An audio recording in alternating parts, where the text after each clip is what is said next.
میں ہوں آپ کا ہوسٹ حیدر علی، اور آج میں آپ کو وہ سب بتاؤں گا کہ کیسے جدید مصر معرض وجود میں آیا۔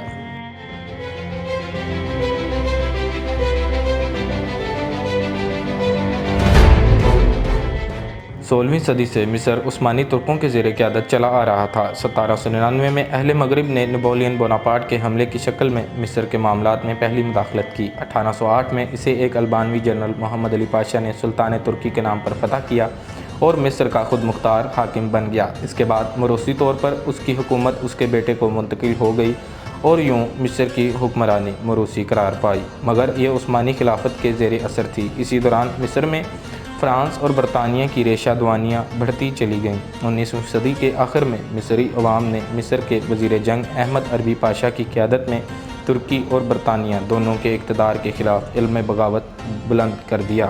مغربی ملکوں کی مداخلت کے خلاف اہل مصر کے جذبات تو پہلے ہی سے مشتعل تھے، لیکن جس امر نے عربی پاشا کی بغاوت یا تحریک آزادی کو آگ کی طرح پورے ملک میں پھیلایا، وہ قانون ادائیگی قرضہ یا لا آف لیکویڈیشن تھا، جو 5 مغربی طاقتوں کی اثر اندازی سے مصر کے حکمران توفیق پاشا کی حکومت نے منظور کیا تھا۔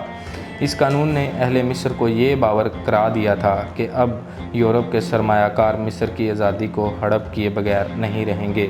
اس کے ساتھ ہی مصری عوام کو خلافت عثمانیہ کی زبوں حالی اور بے بسی کا بھی علم تھا، جو صرف نام کی سیاست قائم کیے ہوئے تھی۔ سلطان ترکی میں اتنی طاقت نہیں کہ وہ مغربی مداخلت روک سکے، اس لیے وہ مصری قوم کی مدد کرنے کی بجائے یورپی طاقتوں کی ہاں میں ہاں ملانے پر مجبور تھا۔ ان حالات میں اہل مصر کے لیے ترک قوم کی اطاعت و فرمانبرداری روز بروز مشکل ہوتی گئی۔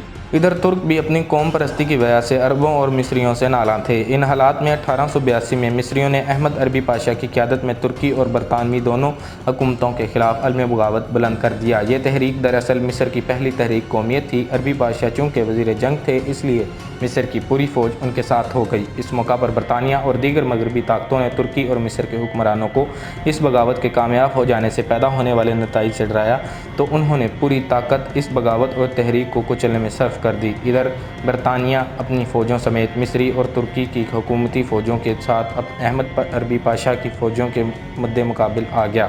شروع میں عربی پاشا کی فوجیں غائب رہیں، مگر برطانیہ کی امداد اور تازہ دم پاشا کو شکست ہوئی اور عربی پاشا کو گرفتار کر کے سری لنکا جلاوطن کر دیا گیا۔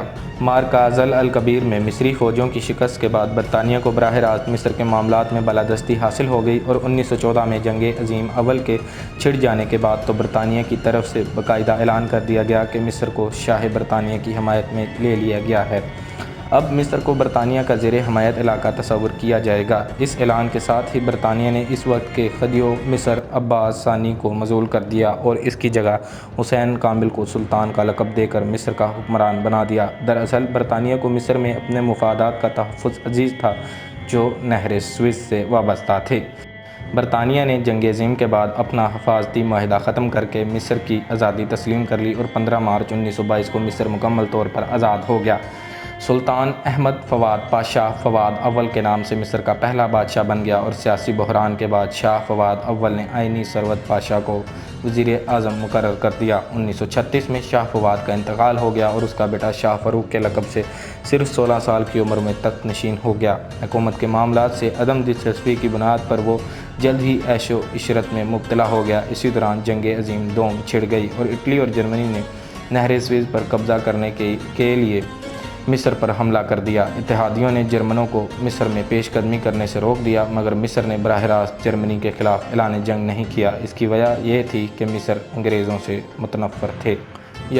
شاہ فاروق کے عہد میں 1944 سے 1952 تک مصر میں پولیس راج قائم رہا۔ اسی دوران اخوان المسلمین نے مقبولیت کی حدوں کو چھو کر مصر میں ایک اسلامی انقلاب برپا کرنے کی کوشش کی، مگر اپنے مقصد میں کامیاب نہ ہو سکی اور اخوان المسلمین کے بانی حسن البنا کو شہید کر دیا گیا۔ جیسا کہ ہم آپ کو پہلے بتا چکے ہیں کہ 1952 کا فوجی انقلاب حکومت کے آمرانہ طرز عمل کے خلاف فوج میں بھی ناراضگی پائی جاتی تھی۔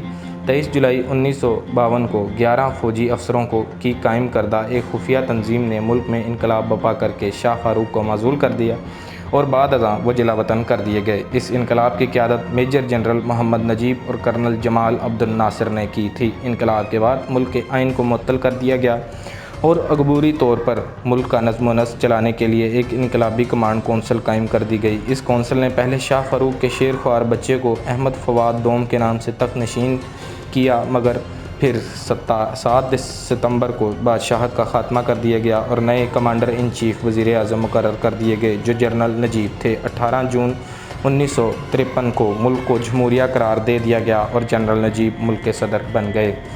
2 سال تک جنرل نجیب اور کرنل ناصر نے فوجی حکومت مشترکہ طور پر چلائی، مگر بعد ازاں ان میں اختلافات کی خلیج حائل ہو گئی اور 25 فروری 1954 کرنل ناصر نے جنرل نجیب کی حکومت کا تختہ الٹ کر اقتدار پر قبضہ کر لیا، مگر عوام کے اصرار پر کرنل نجیب کو ملک کا صدر بنا کر خود وزیر اعظم بن گئے، مگر یہ بھی زیادہ عرصہ نہ چل سکا اور نومبر 1954 میں نجیب کو برطرف کر کے خود مصر کے صدر بن گئے۔ صدر جمال ناصر کے عہد کے اہم واقعات میں نہر سوئز کی قومی تحویل میں لے لیا گیا اور شام کے ساتھ یونین تشکیل دی گئی۔ بعد ازاں 1967 میں اسرائیل سے جنگ لڑی گئی۔ اس جنگ میں شکست کے نتیجے میں صدر ناصر نے استعفیٰ دے دیا، مگر مصری عوام نے ان کا استعفیٰ قبول نہیں کیا۔ 1970 میں ناصر کے انتقال کے بعد انور السادات صدر بنے۔ انہوں نے حسنی مبارک کو نائب صدر مقرر کیا، پھر 1981 میں سادات کے انتقال کے بعد حسنی مبارک صدر بنا دیے گئے اور یہاں ہماری ویڈیو کا اختتام ہوتا ہے۔ اگر آپ مصر کے سیاحتی اور تاریخی مقامات کے بارے میں جاننا چاہتے ہیں تو ہماری اگلی ویڈیو کا انتظار کیجیے، اور میرے دوستو میری آپ سے گزارش ہے کہ ہمارے چینل کو لائک، شیئر اینڈ سبسکرائب کیجیے۔